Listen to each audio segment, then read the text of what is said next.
सभी को नमस्कार।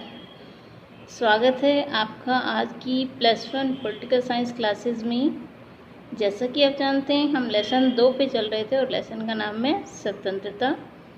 उसे हमने 3 भागों में कंप्लीट कर लिया है। आज हम उसके मेन पॉइंट्स और इम्पोर्टेंट प्रश्न देखेंगे जो कि इस लेसन में से बनते हैं।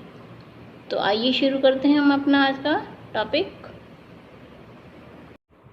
तो चलिए शुरू करते हैं लेसन 2 स्वतंत्रता के मेन पॉइंट्स। देखिए सबसे पहला है स्वतंत्रता का अर्थ। जब मैंने आपको लेसन करवाया था तो उसमें हमने सबसे पहले ही डिस्कस किया था। देखिए स्वतंत्रता को अंग्रेजी भाषा में लिबर्टी कहा जाता है। लिबर्टी का जो शब्द है वो लैटिन भाषा के लिबर से निकला है, जिसका अर्थ होता है पूर्ण स्वतंत्रता या व्यक्ति पर किसी प्रकार का बंधन का ना होना। जो भी वो काम करना चाहे अपनी इच्छा के अनुसार वो कर सके। तो चलिए अगला पॉइंट देखते हैं हम अपना, स्वतंत्रता के पक्ष।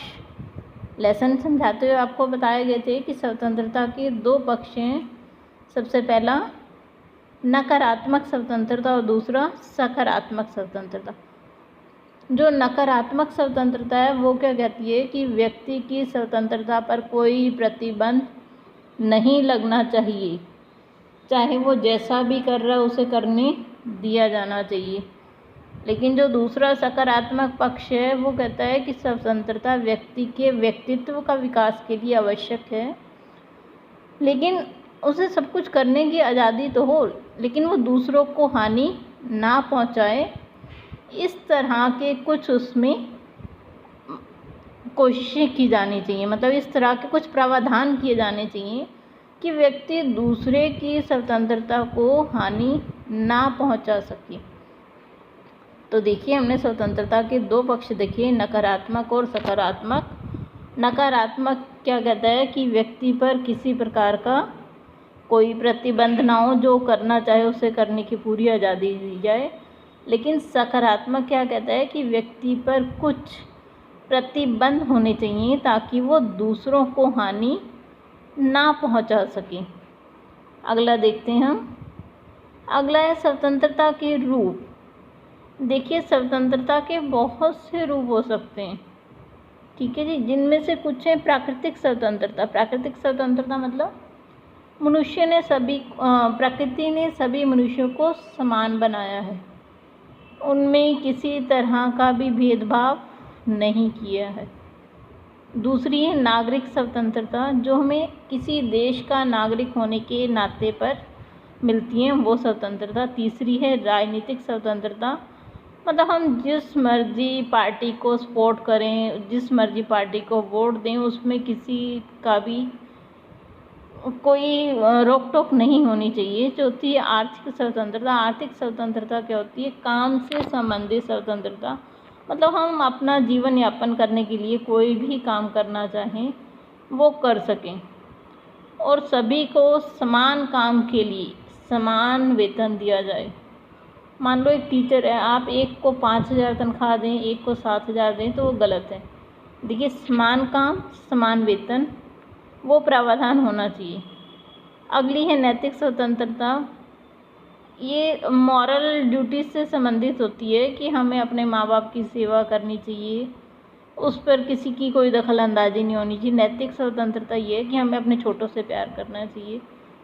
तो ये सारी उससे संबंधित। व्यक्तिगत स्वतंत्रता, हम जिस तरह की, छठी है व्यक्तिगत स्वतंत्रता, हम जिस भी तरह के कपड़े चाहे पहने, जैसा मर्जी खाएं, जहाँ मर्जी पूरे भारत में स्वतंत्रतापूर्वक आ जा सकें, वो हमारी व्यक्तिगत स्वतंत्रता। और जो 7वीं इसमें आती है वो है राष्ट्रीय स्वतंत्रता, मतलब हम किसी भी देश में आ जा सकते हैं, तो वो हमें स्वतंत्रता है।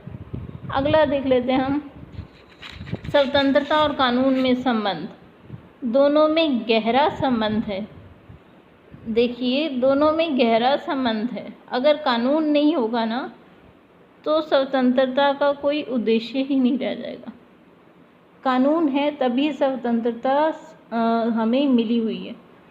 देखिए अगर कानून नहीं होगा तो कोई भी चोरी कर ले, कोई सज़ा तो मिलेगी नहीं, कोई भी किसी को मार दे। तो कानून और स्वतंत्रता का गहन संबंध है। जो स्वतंत्रता है उसकी रक्षा के लिए कानून का होना ज़रूरी है। अगला हम अपना पॉइंट देख लेते हैं, स्वतंत्रता की रक्षा के क्या उपाय हैं। देखिए, हमें स्वतंत्रता मिल गई, हम उसकी रक्षा कैसे कर सकते हैं। देखिए, सबसे पहले न्यायपालिका होनी चाहिए। दूसरी, शीघ्र व सरल न्याय की व्यवस्था होनी चाहिए। ये नहीं हो कोई आपके प्रति कोई अपराध हुआ है तो वो उसका कोर्ट में 10-10, 20-20 साल तक केस पेंडिंग रहे।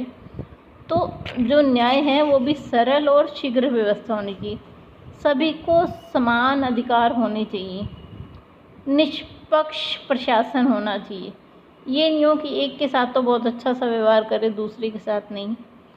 सबसे जो ज़रूरी, प्रजातंत्र होना चाहिए।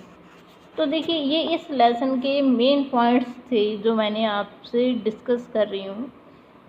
जैसा कि अभी हमने लेसन के मेन पॉइंट्स देखे, तो आइए अब देखते हैं इम्पोर्टेंट प्रश्न जो कि पेपर में आने के पूरे चांसेस होते हैं, चाहे वो MCQ की फॉर्म में हो, 2 मार्क्स वाले प्रश्न की फॉर्म में हो या लॉन्ग क्वेश्चन की फॉर्म में हो। तो चलिए शुरू करते हैं इन्हें, कुछ इम्पोर्टेंट प्रश्नस को। सबसे पहला है, देखिए, स्वतंत्रता की अवधारणा की व्याख्या कीजिए। आपको अच्छे से समझ आ गया होगा कि स्वतंत्रता क्या होती है। क्या स्वतंत्रता असीमित है? व्याख्या करें। अगला प्रश्न देखते हैं, स्वतंत्रता के विभिन्न रूपों की व्याख्या करें। देखिए, अगला जो प्रश्न है, स्वतंत्रता के रूपों की चर्चा करें। उससे अगला प्रश्न देखते हैं, स्वतंत्रता की रक्षा के उपाय बताएं। तो ये सारे तो हो गए बड़े प्रश्न जो मैंने आपके साथ डिस्कस किए हैं। अब हम देखते हैं इसके कुछ छोटे प्रश्न भी बनते हैं। तो चलिए देखते हैं छोटा प्रश्न कौन से बनेंगे। देखिए, जो छोटा प्रश्न है वो है, आर्थिक स्वतंत्रता किसे कहते हैं, राजनीतिक स्वतंत्रता किसे कहते हैं, नागरिक स्वतंत्रता किसे कहते हैं, प्राकृतिक स्वतंत्रता का क्या अर्थ है, स्वतंत्रता व समानता विरोधी नहीं सहयोगी हैं, इसकी व्याख्या करें। उसके अलावा सकारात्मक स्वतंत्रता का अर्थ बताएं। भाषण तथा विचार अभिव्यक्ति की स्वतंत्रता से आप क्या समझते हैं। तो ये इस लेसन के कुछ मेन प्रश्न थे जो मैंने आपके साथ डिस्कस किए। उम्मीद करती हूँ कि इस लेसन का पूरा कॉन्सेप्ट आपको क्लियर हो गया होगा। फिर भी अगर आपको कोई डाउट हो इस लेसन में या कुछ क्लियर ना हुआ हो टॉपिक, तो आप मुझे कमेंट बॉक्स में मैसेज करके लिख सकते हैं, तो मैं आपका उसको रिप्लाई डेफिनेटली दूँगी। इसके अलावा भी अगर आपको मेरा वीडियो पसंद आ रहा हो तो प्लीज़ लाइक का बटन ज़रूर प्रेस करें, क्योंकि आपका लाइक प्रेस करने से एक मोटिवेशन मिलती है कि हाँ, मैं ठीक से काम कर रही हूँ और आगे भी उसको करने की प्रेरणा मिलती है।